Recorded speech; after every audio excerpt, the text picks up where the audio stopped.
శనగపలుకుల చట్నీకి కొంచెం ఆయిల్ వేసుకుంటాం. చూడండి, శనగపప్పు ఇంత తీసుకుంటాం, ఇంత సరిపోద్ది. ఈ గిన్నెతోని శనగపలుకులు తీసుకుంటాను. చూడండి, ఉల్లి రెమ్మలు ఇన్ని ఒక 7-8 సరిపోతాయి. జీలకర్ర కొంచెం చాలు. ఒక 10 నుంచి 12 వరకు పచ్చిమిరపకాయలు తీసుకుంటాము. అది తీసుకొని ఆయిల్లో వేపుకొని పక్కకు తీసేసుకోవాలి. ఈ పచ్చిమిరపకాయలు ఎక్కువ వేగిపోక్కర్లేదు, ఈ మాత్రం వేగిన వెంటనే తీసేయాలి. మిక్సీ గిన్నెలోకి తీసేసుకుంటున్నాను.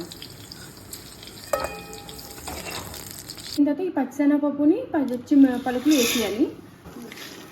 ఇది మంచి అరోమా రావాలి, వచ్చేంత వరకు కూడా వేపుకోవాలి.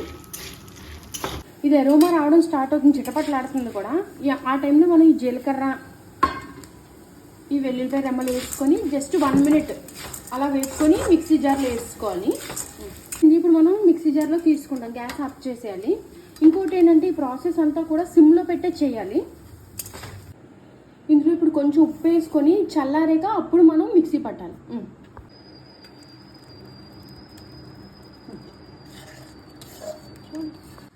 చట్నీకి తాలింపు కొంచెం ఆయిల్ వేసుకుంటున్నాను.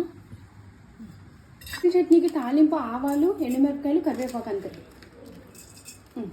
ఎండుమిర్చి ఆపేసి కరివేపాకు వేసాను. పడినట్టు